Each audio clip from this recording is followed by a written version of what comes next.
about 1 to 2 events every month. Sometimes we'll kind of take a break in the summer. We really just enjoy connecting people and just bridging the gap between a general contractor and other industry professionals and subcontractors and suppliers. And so we often know that relationships on the field can be forged off the field and really foster a greater relationship within that field environment. So all of our events really try to bring people together and educate and advocate as much as possible. So, without further ado, I'm going to introduce you to Philip Zazera, and he is the incoming president of the ASSP. He'll talk a little bit about their association, and then he'll have the pleasure of introducing our speaker today. But thank you for coming, and feel free to introduce yourself after the event if we haven't met today. Good morning, everyone, and welcome. I just wanted to thank everyone for attending this event. I see a lot of familiar faces, but I'm actually pleased and welcome seeing fresh new faces, which is a great indication of where this chapter is headed. Just a couple of housekeeping items. Exits, so we got an exit in the front where we came in, and there's also an exit in the back. And then please be cognizant of our speakers' time, so keep your phones on vibrate or silent. If need be, take the call, step away, and don't disrupt the flow of the presentation. So without further ado, I want to introduce Olja Correa. Olja Correa. She's a compliance assistant specialist in the Tampa area, and she will give a brief intro as to herself. Thank you You're welcome. kindly. Thank you. Thank you everyone for being here this morning. As Philip was saying, I'm a compliance assistant specialist out of the OSHA Tampa area office. These days, I am the only non-enforcement person in my office. What I do is I do lots of outreach. I also go and audit VPP sites. I'm a team leader in those. So I go there with my special government employees and we audit a site. It's the Volunteer Protection Program, which is an excellent program for sites that would like to go above and beyond in health and safety. As well as I do partnerships. One of my partnerships is right there with Manhattan Construction, and I do other construction companies as well, depending on the project size. And basically, I do lots of public speaking and go to different events and work with our communities to spread the word about health and safety. But before that, I did do 9 years as a compliance safety and health officer, which is basically an inspector for the OSHA Tampa area office. This is just a disclaimer that all of the slides have been made by yours truly. And today we will be talking about OSHA and the updates, the inspection process, and job hazard analysis and the importance of it. And at the end of it, we will have questions, so please, jot it down, whatever you want to ask. I'm more than happy to answer it. So OSHA's mission is, of course, to keep a healthful and safe work environment for the workers of America. And this is a very near and dear subject to my heart. This is our current leadership that we have going on right now. We just have the acting Secretary of Labor, Julie Sue, and she's acting, and she's been in this position since March 11, 2023. We also have Doug and Jim. I actually had the opportunity to meet the two gentlemen, and they are actually very, very nice people. And here is the breakdown of Florida and its jurisdiction map. So I am the one in yellow. Currently, we are hiring for Orlando, and we have an area director position open. So if any any of you are interested. We do have that position available, and then it's broken down. I know some of you were telling me, the areas that you work at might be covered sometimes by the Fort Lauderdale office, which is Condell, and my counterpart, Lenny, who are incredible people. I actually have been working with them for years. While Tampa didn't have a director, Condell actually was acting for the Tampa office, and he's a wonderful, wonderful person. And then, of course, we also have the Tampa area office. We have Danelle Jindra, who is my director and my boss. And she has been with the agency for a very, very long time, and is very, very experienced. And then north of us, we have the Jacksonville office, and actually, while Scott and I, we both were inspectors back in the day, we actually ended up working on a major case together, which was years ago, but very, very nice people. And then for the Jacksonville office, we have Yves, who is my counterpart.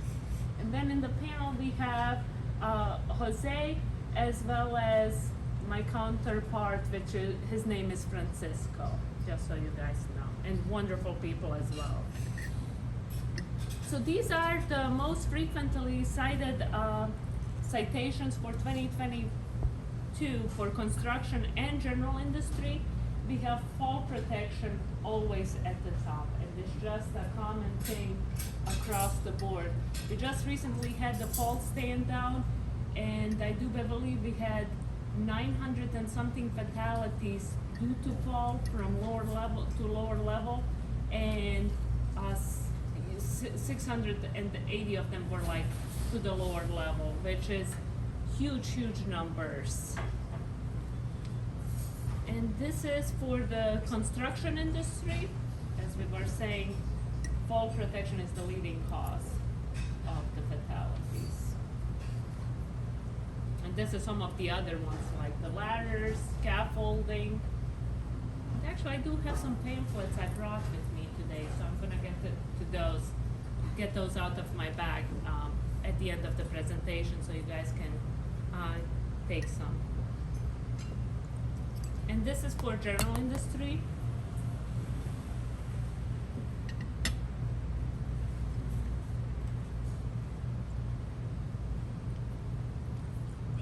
And these are our current penalties that we have. You have the serious citations.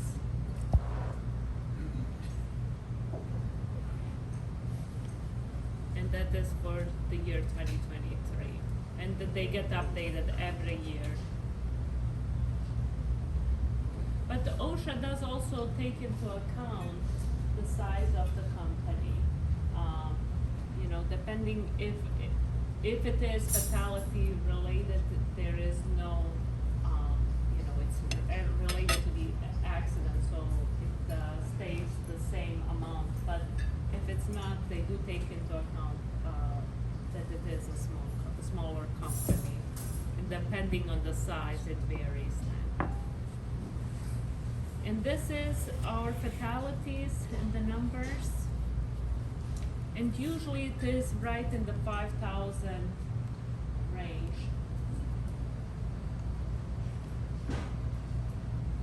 And then construction is always leading.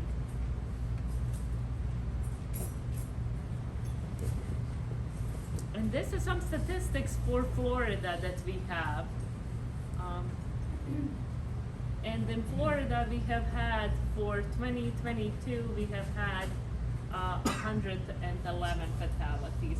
And then it tells you here, what office and how many fatalities in each office. And you have Tampa that is like looking orange here. And then Fort Lauderdale, we have in green,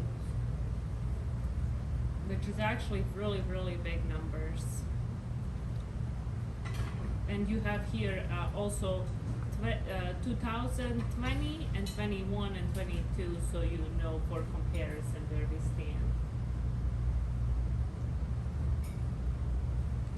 So OSHA has two types of inspections. We have unprogrammed inspections, and then we have programmed inspections. That I'll be discussing each one of them with you. So unprogrammed inspections, they consist of imminent danger, fatalities or catastrophes, complaints and referrals. And any employee that makes an complaint with OSHA, they are protected under the OSHA Act, Section 11C, which basically states they can't be retaliated against in any way for talking to OSHA. OSHA will also never reveal their identity to the employer or management. They do stay anonymous. And then we have here the specific, for programmed activity, we have the specific emphasis program and site-specific targeting, and that is depending on the dangers of the industry as well as injuries that are reported. So currently we have national emphasis programs, and fall was just recently added to it, and it's an emphasis program for all the industries. Before, for Region 4, we used to have fall as one of our emphasis programs. So you have national emphasis programs, and then you have regional and local emphasis programs. But now fall has been added to the national emphasis programs, and it's in all the industries. And I'm sure, as you all know, we have construction industry, it's at 6 feet, and general industry is at 4, but also agriculture and maritime are included in those as well. And here is a link for the directives for national emphasis programs. And this is, the directives are actually such a great resource for employers.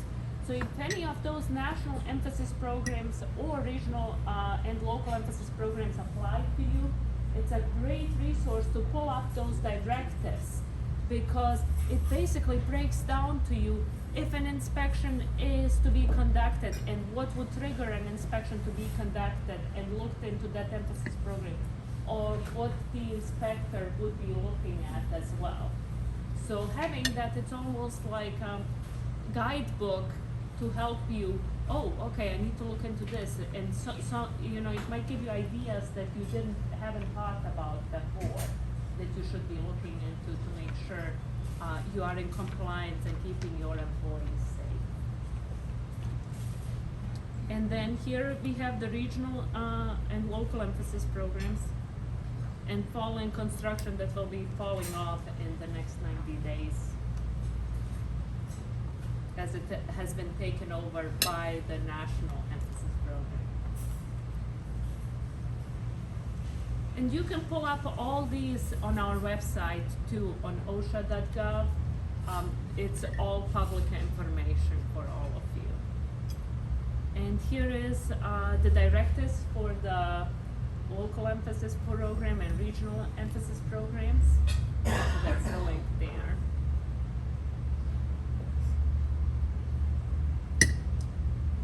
So now I'm going to be talking to you about the inspection process. And I was an inspector for 9 years and did this for many, many years.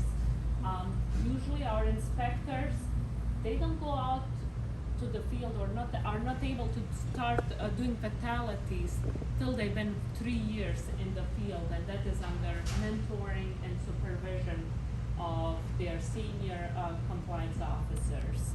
So it's actually a long process to get to a stage where one is able to respond to fatalities. I have responded to many, many, many fatalities. I probably responded, for the years that I was active, to probably majority, had the biggest numbers to response to fatalities during my time for the Tampa area office. So, the inspection process, an inspector will come unannounced. So usually all of OSHA inspections are unannounced. unless, let's say there is a fatality, and it might have been a construction site, but that construction site is no longer active, or, you know, it was just something that took place, and now they have to call to make an arrangement to meet with the company, or to see where the company might be at. At that point, they might call. So, and before I go on to that, I wanted to cover with you the reporting requirements. So usually OSHA does show up while the body of the poor employee is still there. Reporting requirements are to report within 8 hours of a fatality taking place. And you can report that through our OSHA webpage. If you go to OSHA.gov and kind of midway, there is like a report a fatality or serious injury. There is a tab that you can click on, or call your the local office. So let's say you have fatality that takes place, let's say in Pinellas County, you would call the Tampa area office. So wherever the fatality takes place, that is the office that you will be calling, no matter where your headquarters might be, okay? And all of the offices, they do have a duty officer on call from 8 a.m. to 4:30 p.m. Also leave them a voicemail, and when it comes to a fatality, somebody will be getting back to you very, very shortly, because even off-duty hours, we have our assistant area directors and our directors that monitors those phone lines. And then even if it's like 2 a.m., somebody will be activated to go and respond to that fatality accordingly. So going away from the, and then reporting within 24 hours is to be reported any serious injury like eye loss, amputation, as well as admission to the hospital has to be reported within 24 hours. And you are asking, you know, how do I know? It's from the moment that management official knows that the employee has been admitted at the hospital. Yes, sir. Oh, yeah, did that change? Wasn't it several years ago, there was a certain number of people, and now that number has Yes, changed? it used to be like 3 people or more. Now, That, what is it now? so one. Only one now? One Okay. now. So if that person has lost their eye, has had an amputation, or has been admitted at the hospital, one has to call within 24 hours from the time you know that they've been admitted. Okay. So, and same process, go to the OSHA.gov webpage, mid-page, you can report it online or call your local office. And there is also a 1-800 number, and it breaks it down on the webpage. Yes, sir. What if it's not really a serious injury, but the doctor comes to admit for occupation? You still, if they are being admitted, yes. So if they are being admitted, and then, you know, when it comes down to it, the assistant area director and director will decide if things end up resulting in an inspection. But at that point, you have done your part of reporting it accordingly, and they might just decide, hey, we need further information on this, and then we just close it out without an inspection. So it does not automatically mean an inspection will take place. And you can also, you know, when you call it in to our inspectors, you can also break it down. Hey, you know, this is the situation. And all of our inspectors and the assistant area directors and the directors, they have been doing this for many, many years. They are very, very reasonable people, and they have a very limited amount of resources to be able to respond accordingly. But now, off of my reporting requirements, so they would, yes, sir. But suppose an individual has a heart attack Yes. on a job site, Uh-huh. your employee or maybe not your employee. So you would call still that in, and and then they have a screening process in place to determine it was a heart attack, or let's say the person dies from the heart attack too. They would call the medical examiners, and the medical examiner will be like, this was a heart attack. Who would call it? The OSHA office. OSHA? Yes, sir. They just Who call. would report it to You. the OSHA? You would report it to the OSHA office. That's all that is your job. OSHA takes it from there, you know, calling the local government, calling the medical examiner and things like that. Yeah. And they are actually very good and very helpful. So if they know, hey, this is natural causes, they will right away give us a preliminary, hey, this was natural causes, and just send it to us accordingly. Yes. Of course. Okay, so back to, they will show up, they will show you their credentials. We have had in the past where people have pretended to be a federal officer. That is illegal. And if they do, if you are like, ooh, this is not feeling right, something is off, call the local office and be like, I have so-and-so here telling me they are an inspector with you. You are more than welcome. There is nothing wrong with verifying that they are an inspector. Hopefully nobody would want to pretend to be an OSHA inspector, but we have had cases like that in the past. They will let you know the reason why they are doing this inspection. So they will give you the complaint.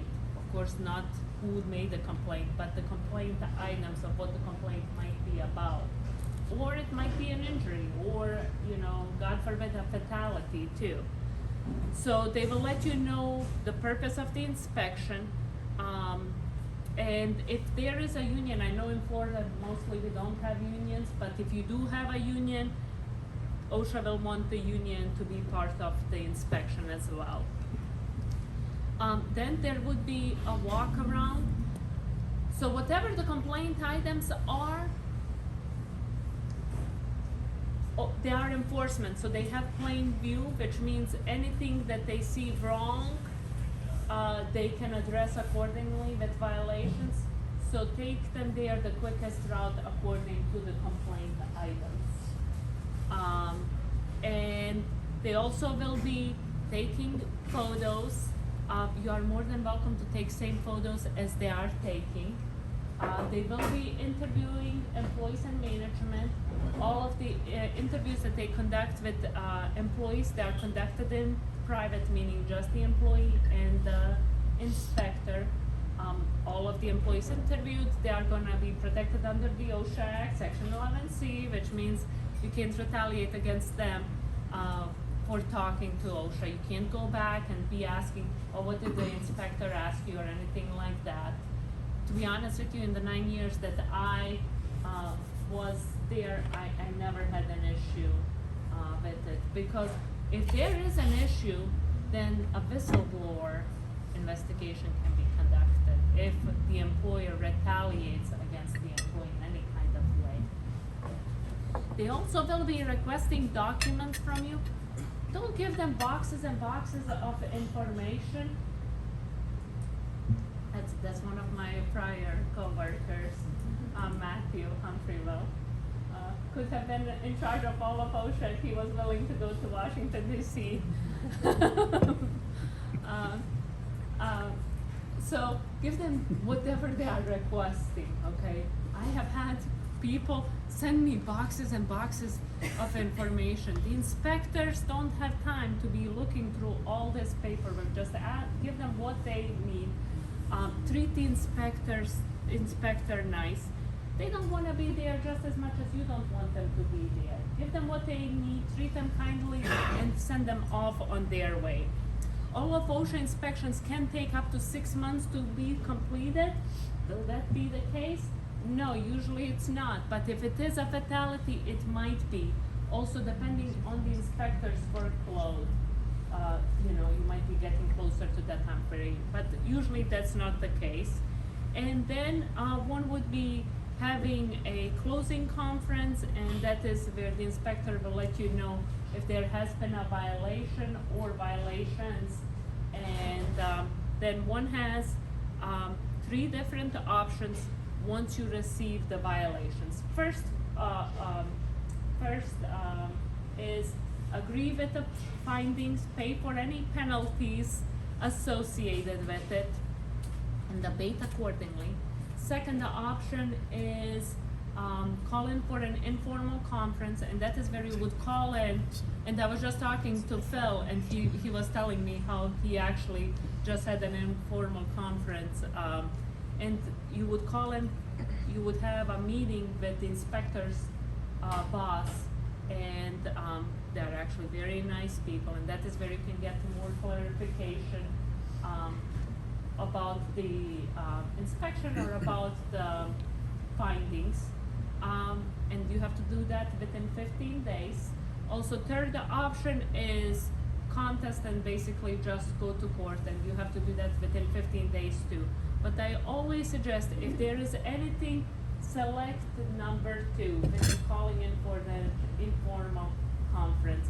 Make sure during that informal conference you treat the assistant area director kindly, and stay calm accordingly, and treat them with respect the way you would want to be treated. And all of them are actually very, very nice people, and are more than happy to work with you. And they are not scary people. I know, people get, they're not. And then off we go. So this is some of the information that will be covered, that they might be requesting. If they do request, and most of the time they will, request the 300 logs, those have to be produced within 4 hours. So just make sure you always have those ready accordingly. And some more information that is covered. So these are the big 4 that are covered for our construction industry. Of course, it's because of the hazard and the injuries that have taken place in the past. And what should an employer do? Routinely inspect the workplace for hazards, review near misses, accidents, injuries, and report for trends, and mitigate and fix hazards. And these are essential. So if you are ever to conduct an inspection of your workplace, make sure you annotate that. Maybe even have a form. Hey, this is what I looked at. Sign it. This is my name. This is the date. This is, and if you found something, annotate that on there and how it was mitigated accordingly, or fixed or eliminated. And so the near misses, accident, and injuries, I have had maybe couple of fatalities in my past where there wasn't a trend, or where it didn't lead back to near misses and things like that, where it could have been prevented. I mean, Matt knows, there is usually a pattern and 10 telltale signs that eventually end up resulting in a fatality. And for the job hazard analysis, so this is the training that it's being based on.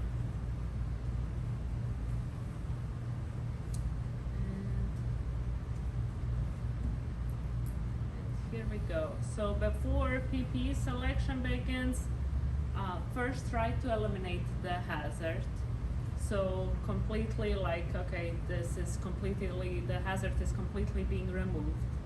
Then we have substitution, replacing the hazard with something that might not be as hazardous, but that still does whatever it needs to be done. Engineering controls implemented, isolate people from the hazard, and then administrative controls, and that is changing the way that people do the job. And then as last, whatever is left over, personal protective equipment. And make sure that personal protective equipment is designed for what you are trying to do. And this is how one does it. Task, what am I doing? potential hazards, what injury can occur, and control to eliminate this hazard. How will I protect myself? And this is just suggestions and examples of it. And why is job hazard analysis important? Once you know the hazard, you are able to reduce it or eliminate it. The job hazard analysis, it's essential to be able to make it a safer and healthful work environment for the employees. And a major thing, while I was doing my inspections, and while I still do the audits, the VPP audits, one major thing is getting the employees involved and getting their input. The employees that actually do their job, getting their input of when you are conducting the job hazard analysis. And then breaking down the job task into steps, and this is basically how you do it. And always have the top open communication with the employees, watching them do it.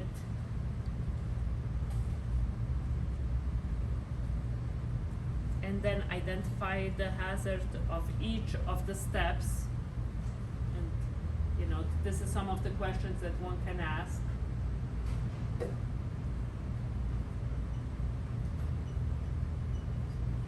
And then establishing ways to eliminate or reduce the hazard.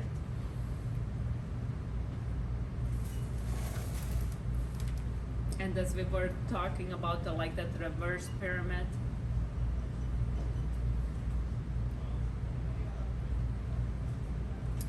And this is some of the upcoming outreaches initiatives that we have and some important dates for health and safety.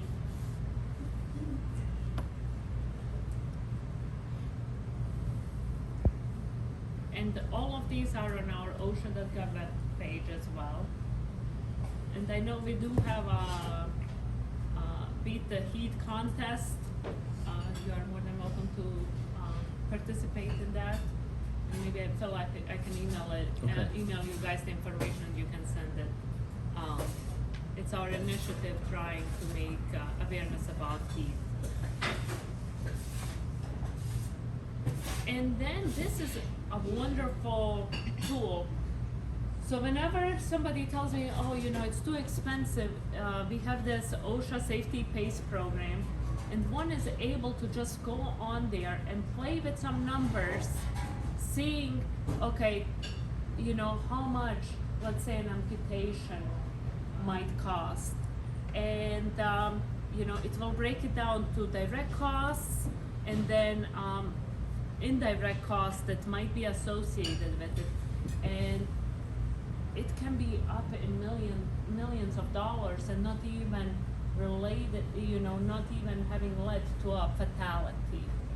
And it's a great tool. You just go on there and put in, you know, let's do an amputation or, you know, eye injury or anything like that. You can put on there and kind of just, and it will tell you the number of how much it actually would cost the company. And we have on-site consultation program with USF. And I do work with the USF all the time to include on my partnerships. And this is, it's free for small businesses. And they are a great resource. And then we have OSHA Training Institute with USF as well. And this is some of the classes that they offer, but they actually offer much more. You can go to their webpage and just shop around and see. Some of their classes are in person, and some of them are via the web. And this is some, if you want to keep on some of the updates. And then this is my information below. My email address, if you guys need anything, please shoot me an email. I always answer all the emails. So please reach out if you have any questions, if in doubt.